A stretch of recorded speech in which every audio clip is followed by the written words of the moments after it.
But it's Russia. something that It was still it's the very, very end of the Cold War. But I think hating someone or fearing someone over their political affiliation was still really fresh in everybody's minds from the age of McCarthyism. So I'm thinking maybe that was the motivation.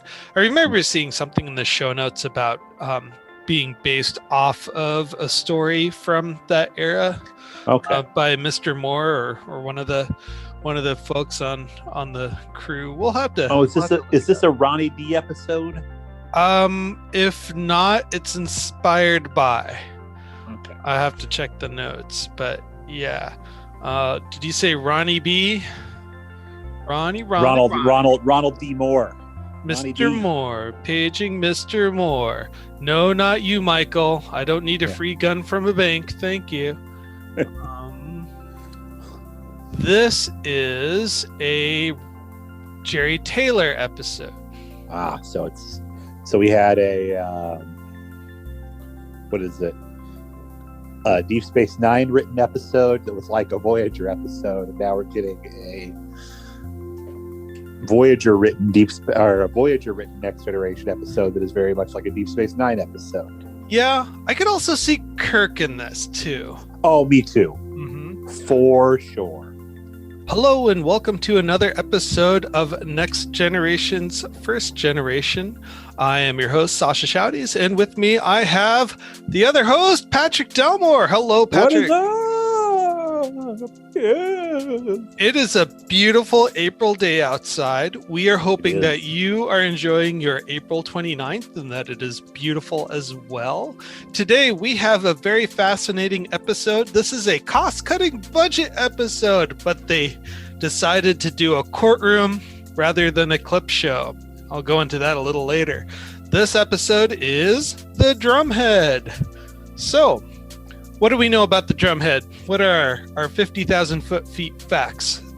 Well, it's not an episode I remember seeing when it first aired, but it's got classic star of screen Gene Simmons plays our former admiral, now kind of judge advocate general type. You know, it's funny, when I first was reading this, I confused Gene Simmons with Richard Simmons. I'm like, no way. What? I thought you were going to say you confused Gene Simmons with Gene Simmons from Kiss. Oh, there you go, too. That would be pretty funny. Yeah. Yep. Okay. Was Gene the cat? No, he was the main dude. He was the main dude. Oh, okay. Yeah. Okay, well, with you folks at home, what we would like you to do, if you have the opportunity, is to sync up your viewing cube or screen or device or smoke signal that is Wi-Fi connected. We're going to give you the countdown of 5, 4, 3, 2, 1, so you can sync up the device, so you can watch along to the hijinks. Here we go. 5, 4, 3, 2, and play. Captain's log. Yeah. And here's an interesting fact about this episode, Sascha. It's actually a starship and not a drumhead. Huh. It says it's a drumhead. It but looks, as you can see, it's a spaceship. The spaceship looks a little bit more like two symbols on top of each other. That was my attempt to do a Fred Willard parody. I don't know how well that worked. Oh, it was all right. Yeah. So they're interviewing this dude, this Klingon. They caught a spy. But he's wearing a Starfleet badge, a communication badge. Because he was on an exchange on the ship. So they would give him a communicator badge. Hmm. Now, they don't ever say what happened to the person that was exchanged for him who was on the Klingon ship. But that's not important. So, courtroom. The last courtroom episode we had was in the holodeck when Riker was accused for murder. That's right. And then the courtroom episode before that one was Riker being the prosecutor, more or less, of Starfleet, trying to prove that Data was property and not a person. Yep. So this is Riker's third big courtroom episode where now he has played the defendant, the prosecutor, and I think he's going to be the prosecutor again. Well, important to this episode as well is this guy is about to, put Worf in a pretty low spot. He's playing the, your father's name is not spoken on Klingon, which it's like Worf should be smart enough to know. The Worf of Deep Space Nine would be like, well, you're talking about him now. You're obviously thinking about it. Sticks and stones, buddy. I'm rubber, you're glue. My batleth sticks to you. Yeah, he's kicking his butt. Yeah, the guy was like, yeah, I can get your family honor restored if you'll give me a shuttlecraft. The Worf's like, how about I kick your ass instead? Mm-hmm. I thought they were going to kiss. Are we still in the teaser? Yeah. Yeah, we are. I remember there was some kind of explosion. Did we miss that? There was an explosion. That's why they're trying to get to the bottom of this. This would have worked really well if it had been a sequel to a different episode where we'd actually seen any of this happen. Like you said, this is a bottle episode, so they didn't have the budget to show us an explosion. So this episode, I'm not going to talk over the intro like I did last time. This first aired in April 29th, 1991. Now, who were the people? Who did the things? Who were the people on your starship? The people on our starship are Jonathan Frakes. He directed this. Nice. Now, does that mean he's a budget director? I don't know. He could be. I mean, they say that pretty much everybody really wants to congratulate him anytime he comes on and does an episode of New Trek. True, but does he get paid to be a director if he's a cast member? He and what's his name? LeVar Burton both. That'd be kind of funny if your boss came down and was like, yeah, I know you're in this department, but I need you to do this much more expensive person's job, but we're not going to pay you anything else. This was written by Jerry Taylor, so a Voyager and a TOS author? No, not TOS. I don't believe that she worked on the original series. No, she did not. But she's a big Voyager writer. Fun fact, this is the very last episode where we get to hear Ron Jones's music before he gets fired. And that's so weird because I always thought that he got fired right at Best of Both Worlds. They must have held on to some of his catalog. When we get to a good lull, I'll bring up the story between Ron Jones because it's kind of fascinating. And here we have Gene Simmons. Yay! Now, get up, everybody's gonna move your feet. Get down. What do we know about Star Trek, Jean? Rock City? What do we know about Jean? What's her big thing? What was she known for? She played Princess Elizabeth in 1953 in the movie called Young Bess. She was in Hawaii Five-0. In the Heat of the Night. There we go. That's a big deal movie. These are all the old-timey grandpa movies that I just didn't really care to watch or see. Probably the only times I ever saw Hawaii Five-0, I was at my grandparents' house. Great theme song, though. She was Lucy Brad in Inherit the Wind, which is kind of big. The 1988 one, not the older one. She's in Perry Mason, North and South. Yeah. Now look at this. Remember a long time ago we talked about how the warp core was just a projection and not an actual piece of set. The projection is turned off. I don't believe you. I'm sorry. I'm gonna hold firm that is an actual set. Well, this thing they're gonna look at is a set piece, but when they are standing in the part of the set that they are on now, it is rear projected. Okay. And actually, right now they don't go in there because the radiation is so bad. But yeah, this is what, if you were to go and tour the set of Star Trek: The Next Generation, this is what that room would look like pretty much all the time. Okay. All What it right. looks like with the blast shield down. So if they needed to actually bring in the warp core set, they would have to marry the two sets together and Yes. to interact, and maybe that's expensive. Now So I've got the Hawaii 5-0 theme stuck in my head. what is that? Da, da, da, da, da, da, Yep. da, da, da, da, da. So here's the thing with Jean. This is one of her favorite moments in television right here, is playing this cool. admiral. Apparently she was a big Trekkie, and Jonathan Frakes and her worked on another project. I think they were both like starring in something. I can't remember what. North and South he was in. Yeah, and he invited her onto the show, and they worked her in somehow. Huh. So that's kind of cool. I know he was in North and South, but I don't know what he was doing with her in 1991. Maybe the new Perry Mason.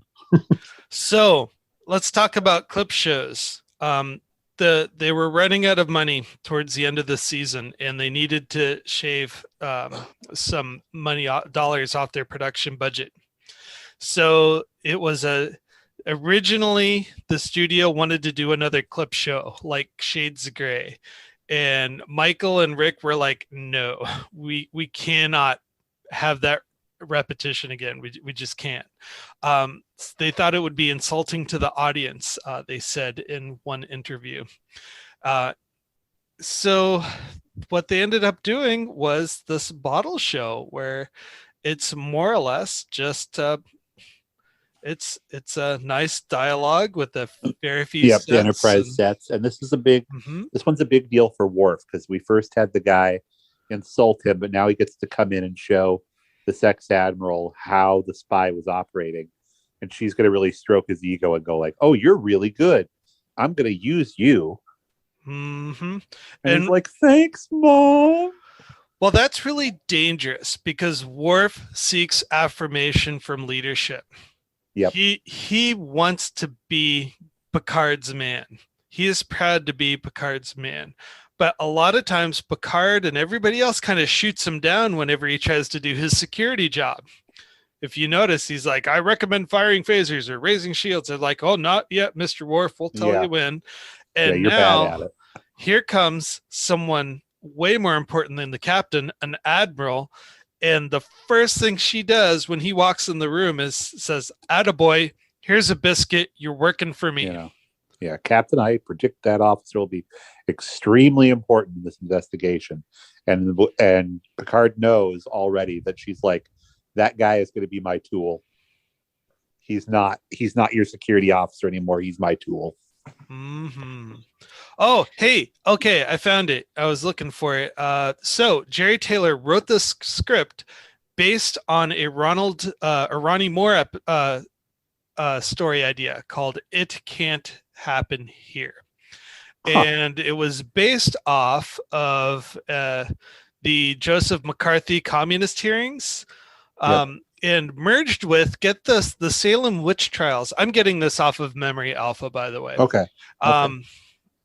So anyway, the idea was that those things can still happen in the 24th century if liberties and freedoms were breached, even if so slightly. So actually, this is one of those history repeats itself kind of things if you let it. We see this even today. And Patrick, you and I have been around long enough where we just see different versions of prejudice come up when there's a major political event. So right now the focus is on the immigrants. 20 years ago, it was on folks from the Middle East. And it's a cycle that repeats itself over and over and over and over again. And so here we are in the 24th century, where we are going to see where we get after somebody because of their heritage, and they are looking for confirmation bias. They're looking for evidence to fit their suspicions and not actually doing a real trial. Yeah, the guy that they're about to go after is a medical tech who was afraid to actually become a Starfleet officer because he has Romulan heritage. Mm-hmm.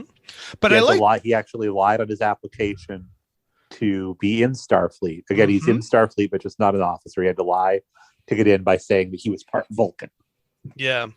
And we'll bring this up a little later when we introduce the character, but Pat, I want you, when that happens, I want you to bring up what you told me before recording about your other theory on what it could be.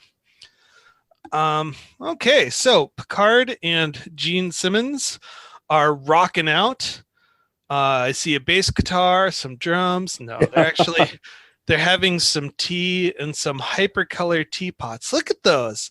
Yep. Purples, yellows, green handle, greens. Yep. Actually, that if the you Lucky Charms of teapots. Mm-hmm. Those actually are the same colors you'd see a lot of Caribbean houses painted, which are quite lovely. Yeah.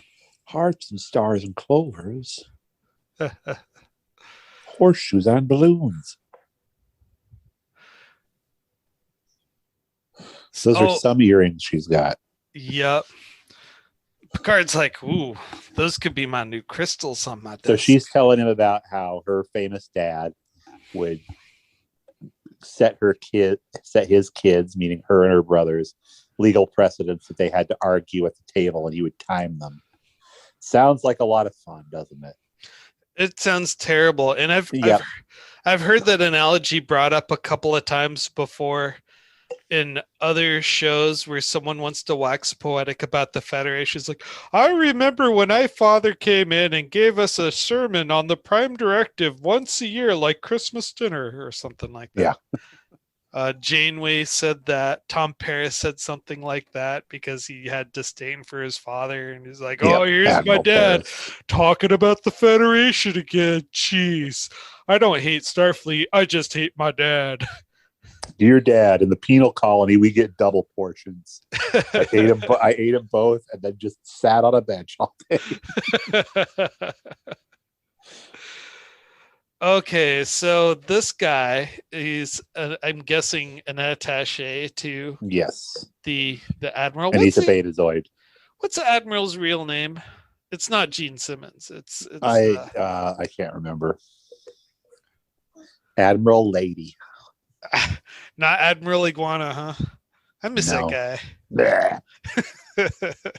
That card. Nah. Well, that takes me back. That was an Alex episode. Mm-hmm. You know, I'm really surprised that the Betacids don't just chum up every now and then. The Klingons do. The Klingons always seem to. Well, the Klingons, if there are two Klingons on the Enterprise, you know Worf is going to be involved. Like, we don't, just given. We don't really have. I don't know what the show Bible was for Betazids. I think that Troy is a little bit less than interested in the Betazid culture. Well, you know, Betazids don't need to meet in person. All they have to do is think about each other. Some of them. I think she and her mom can do that. I don't know that she can with every other Betazid. Okay, so this is they're getting an expert witness, a testimony from Dr. Crusher. Yes, because the guy that was the spy had a medical device that he was using to record information, and this is the guy that was giving him the medical treatments. This is the medical tech you were talking about. Yep. And I wondered if this was what was going on with him was also a metaphor for people that were in the closet in the military at this time. This is right before Clinton introduced Don't Ask, Don't Tell, which was progressive at the time and absolutely repressive now. Yes. I mean, I remember at the, it was, dinner table conversation when I was a kid, and it's like, that's great. Because that means that, now all these people that were afraid to join the military can, and it'll be awesome. And I think part of it is that he's playing into the shame aspect of it, which is really how anything to do with in the 90s. If you were a closeted gay person, it was all about shame in a film. And that's definitely how he's playing the part. So if you felt shame, you must be closeted. Like you're Yes. secretly guilty for being a sinner or some Yep. crazy thing like that. Admiral Lady, her name's Nora Satie. Satie, yes, Admiral Satie. He's desperate and frightened. He's covering something. Uh-oh. And I always think of Patrick Stewart as, early friend of the gays. I would say so. So our Him and Beta Z, our guest Beta Z has found a lie. yes. Come in. Here is my couch. Look at the book in the glass. You can't change the page. You'll have to come in tomorrow for that. So, why are they meeting? What's the point here? Trust my Beta Z. He knows what he's doing. Oh, yeah. Okay. I messed something up with the sound. Oh no. Okay, I think we're good. Woohoo! You can bring that into hyperfocus. So Picard they're meeting because he's like, I think this is territory. Admiral Lady. They made a really interesting observation. So Picard says, you're using this Beta Z as an investigator, and then she goes, well, you use your Beta Z as a counselor, so you can understand the advantage, and you can understand the advantages. And Picard says, yeah, but Troy doesn't do investigations, is what he's alluding to. He didn't actually say it, but he just said, she's in the role of helping people, not persecuting people. And I was just thinking to myself,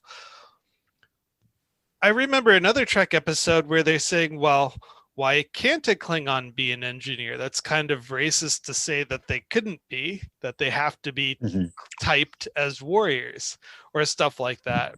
I think that was like a DS9 episode or something like that. But anyway, long story short, it kind of makes me wonder what are the roles past the stereotypes of these species? And the reason why I bring this up is because, spoilers, we're going to learn that this young medical tech is Romulan. And because he's Romulan, he's a bad person. And that was the point of the conspiracy behind the John McCarthy area.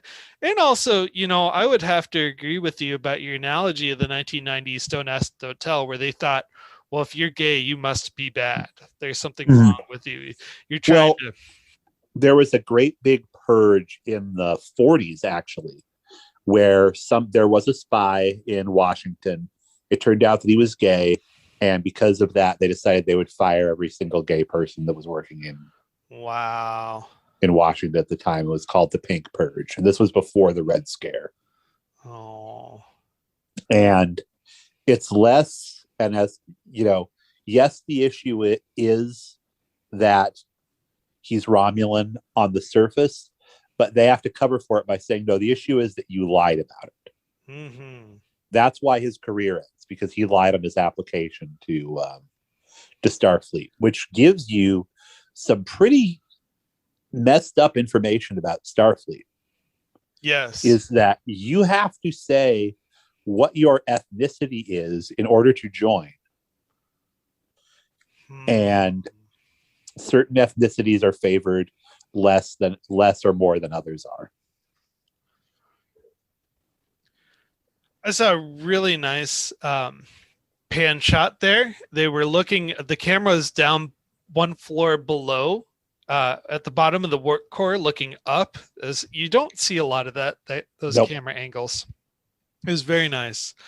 So we are in the engine room, and the radiation has died down, and they're going into what caused this accident. And it's exactly that. Picard and Data, or not Picard, LaForge and Data just said it wasn't sabotage. It was, I think this was just a structural failure. Yeah, but it's the dangerous argument of absence of evidence is not evidence of absence. Plausible deniability.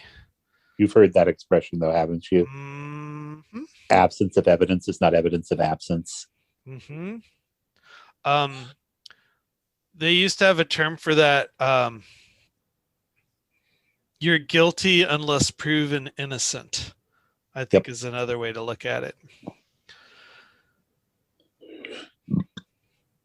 All right, so here we go. Picard's kind of getting on the defensive. It looks as though the momentum of this investigation is kind of getting away from him. He's clear. It's clear he's no longer in control. Right.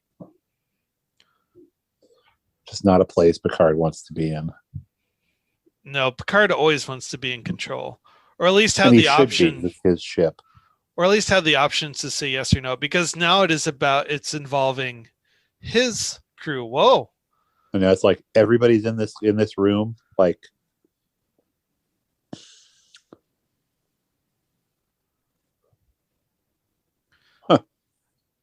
why didn't we get spectators on the freaking Riker sex court scene? Because Picard was in charge of that. Oh yeah, that's right. That'd be funny. All the people who hate Riker just come in with popcorn. It's like, so you killed somebody. Let's see how this goes.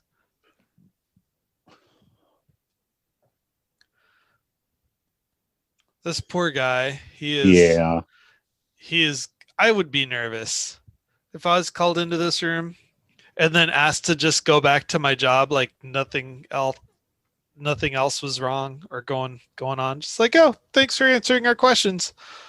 It's like, how could you go back to work with a straight face after going through something like this? Yeah.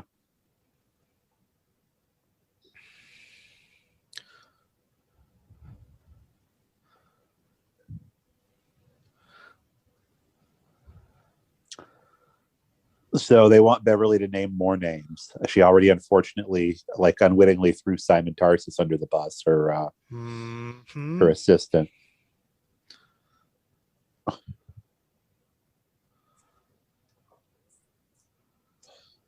right. So Picard just said, you better make your accusation or I'm ceasing this hearing. So the Betazeg comes in and he is going to grill him.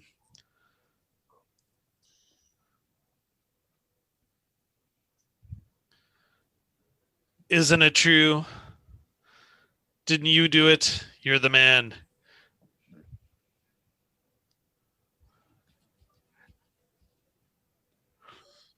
So they're opening it up to him being like, you have access that, somebody who's acting suspicious shouldn't have. Actually, this line of questioning is very similar to the Cardassian trial of Miles O'Brien when they kidnapped him. Almost identical, to tell you the truth. There's a lot of episodes that they just do the same thing over and over again. I mean, there's like 5 Star Trek plots, and they're just kind of stacked one on top of the other. Yes. I remember seeing somewhere Jonathan Frakes said that they more or less stole several different courtroom scenes to build this one.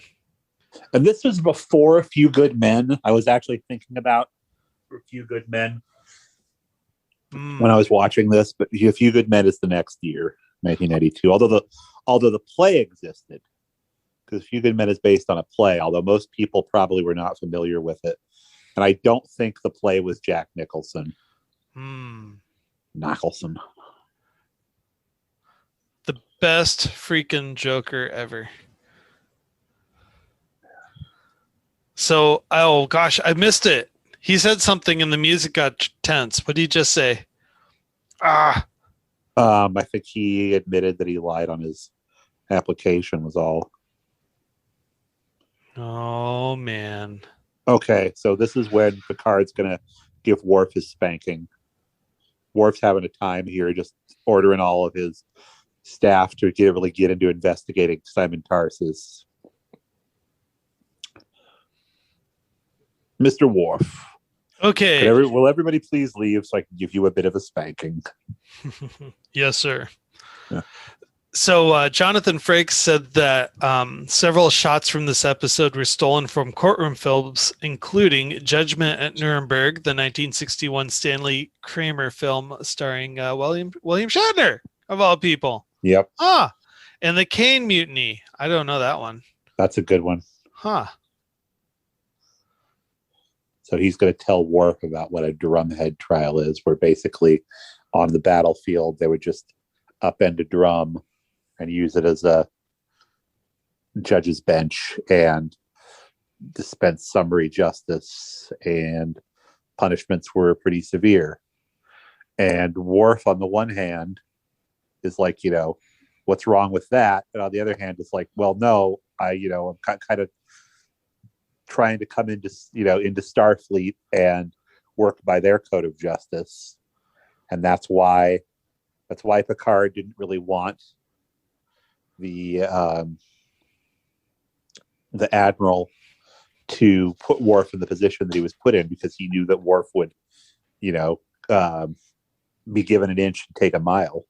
Mm-hmm. The seventh guarantee is one of the most important rights granted by the Federation. You cannot take a fundamental principle of the Constitution and turn it against a citizen. I remember the Federation once had the position of, if you join the Maquis, you automatically revoke your Federation citizenship or something like that. You made a really good observation here in the last episode when we were talking about this one, is that Picard was always looking in and now he's looking out.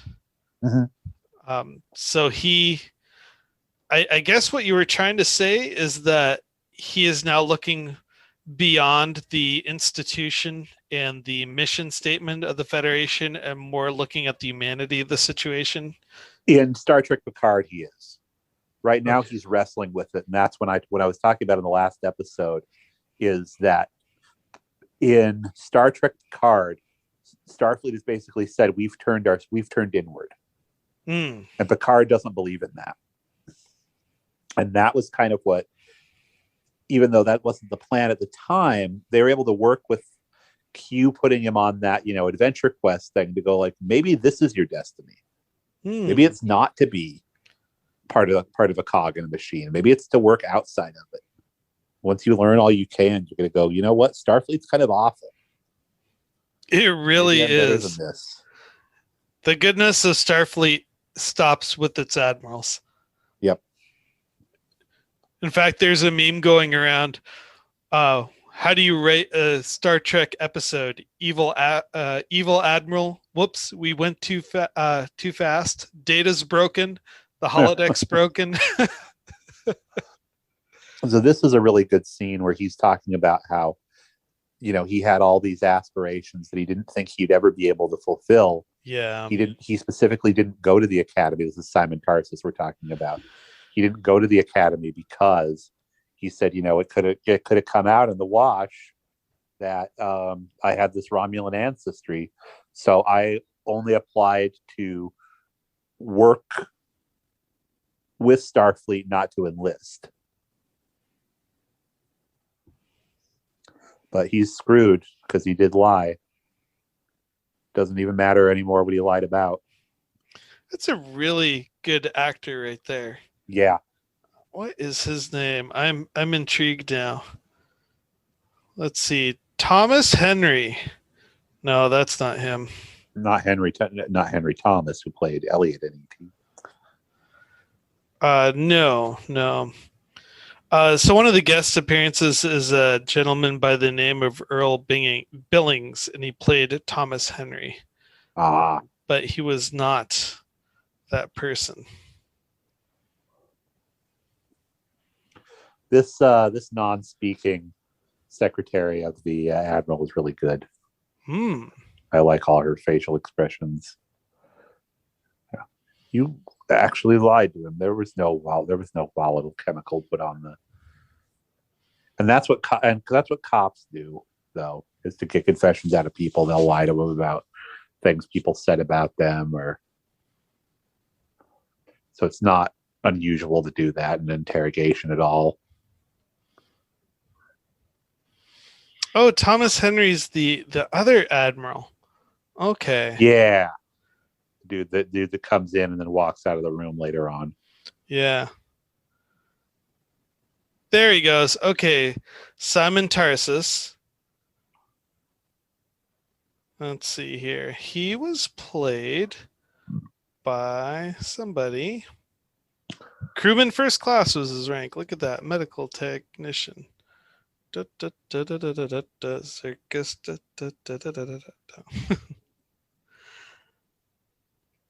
Bruce French. That's his name. Born in 45? Geez, he looks really young there. That can't be. No way. Really? That guy's not 56 years old. No. I don't believe it for a hot freaking second. Yeah. So here the Admiral's just kind of on her high horse on...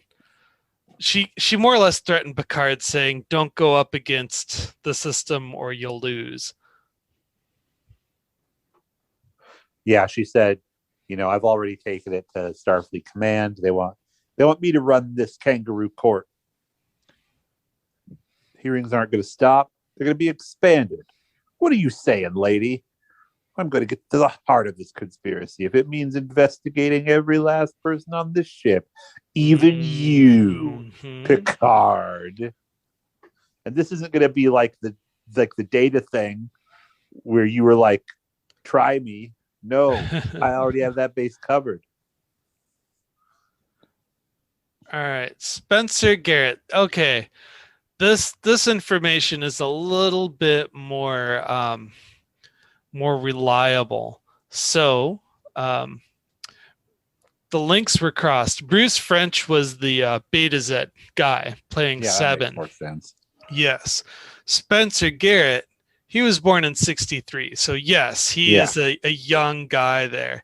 And he's best known for his roles in the movie Air Force One. Hey, look at that. I did not know that. And he's been in a lot of TV. Yeah. He was in 21 Jump Street. Yeah, that was a show. So the ship is going somewhere, and Picard looks really distracted, probably because he's trying to figure out what to do with the threat. Yeah, they're getting that other admiral. He's all like, well, what am I doing? That woman at the... I am Jean-Luc. Yeah, she's good. The woman standing at the tactical station kind of looks like the devil lady from a few episodes ago. Just a bit, yeah. So he's got to report to the hearing now. Mm-hmm. And now here's the admiral's ship. This guy is an actual admiral. She's a retired admiral that's just doing her what's it. So that young man we were just talking about, the actor Spencer Garrett, he also came back to play a hologram on Voyager, of all things. Huh. There he is. There's the other admiral. Yep. Look at how pompous he was. Picard's like, I'm going to make a big speech. Let him. Filibuster, filibuster, filibuster. If they couldn't write good Picard speeches, I think this show would fall apart. Yep. Now, it's interesting because this episode was highly regarded as a great episode by a lot of people. It should be. Mm-hmm.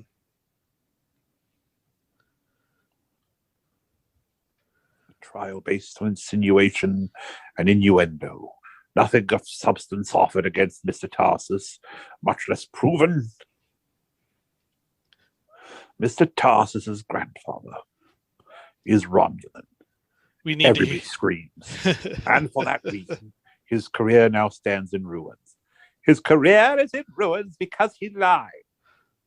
Because we have become so fearful. Have we become so cowardly that we must extinguish a man? You sound like he carries the blood of a current enemy. Oh man! Let us not condemn. You sound like Churchill there, buddy. Or anyone else, because of their bloodlines. Never has so much been given for so little.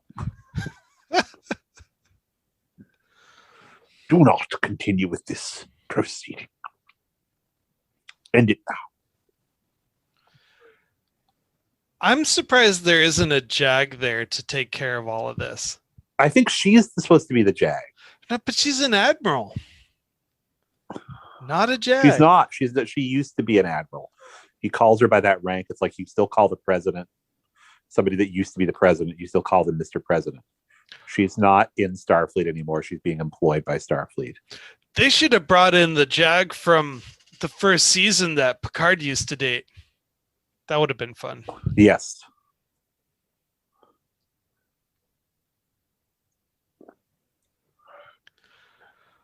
Oh, now she just wants to destroy him.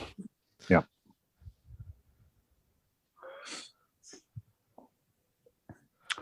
More star dates. I don't remember star dates. So this will come up again and again, even in the beta canon, about how he let this Vulcan or this Romulan who was pretending to be a Vulcan ride on his ship and see a bunch of stuff, and then turned her over to the Romulans and didn't fight them. In fact, she was not a Vulcan at all, was she? She was a Romulan spy. Nobody else knew that but us. Yeah, we're out, you to your crew.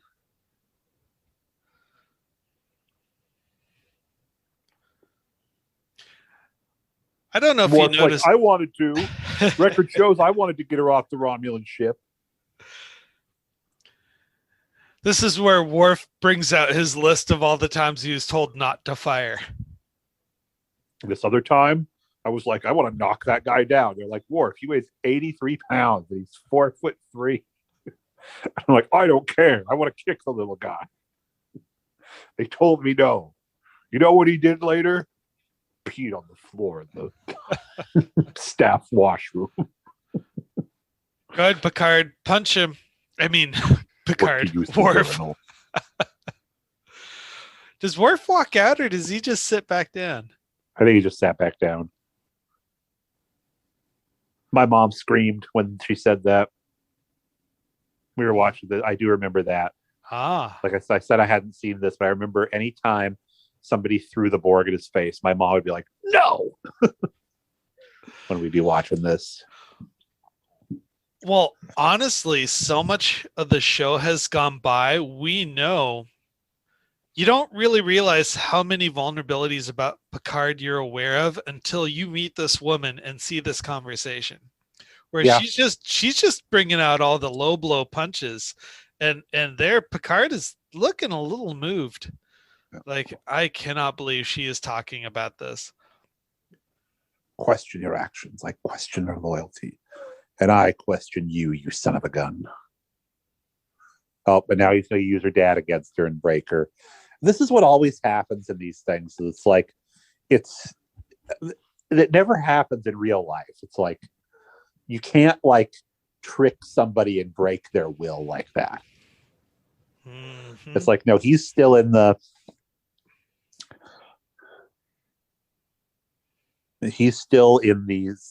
hot seat, but somehow he's able to like say things that her dad said, and she's like, how dare you, I'm insane. Don't say my father's name.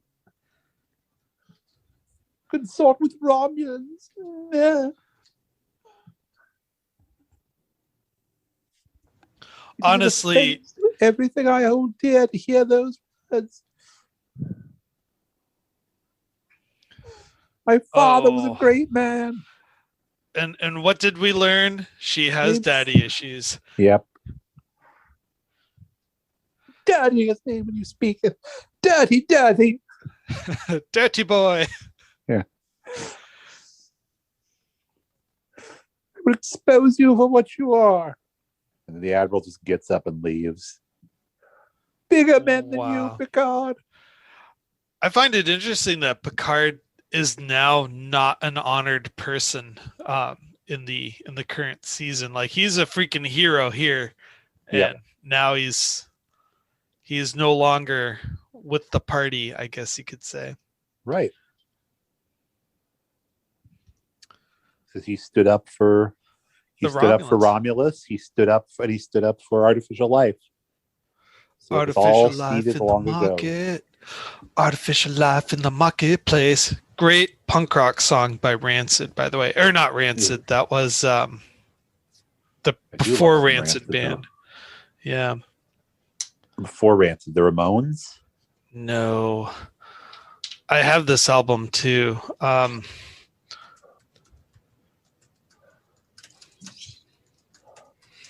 right, Artificial Life in the Market. Oh, it's Operation Ivy. That's right. Ah. Yeah, they are a great band. So I don't know that I know them. So I was looking up punk rock music while this woman's career just disintegrated. And everything's good. People are slapping each other high fives. No, not really. Picard is wounded by this. Now Picard explains to Worf what was going on. Mm-hmm. It's like she wanted to break the rules by adhering too closely to the rules. And some people might have let her.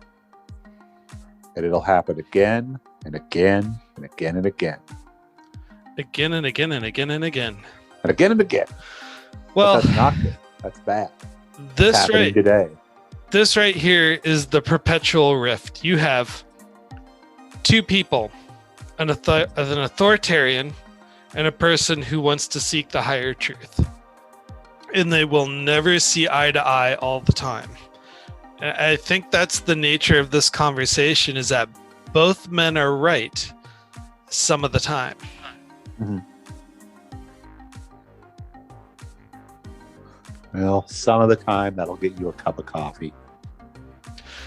You were saying in the real world, having someone break like that would never happen. What I've seen in the real world is that the person who's usually at fault tends wrongly. I'm not talking about truth. I'm talking about perception. The mob will perceive the person is guilty if they break character. If you get them to have that emotional outburst, it's kind of like kids who are bullied.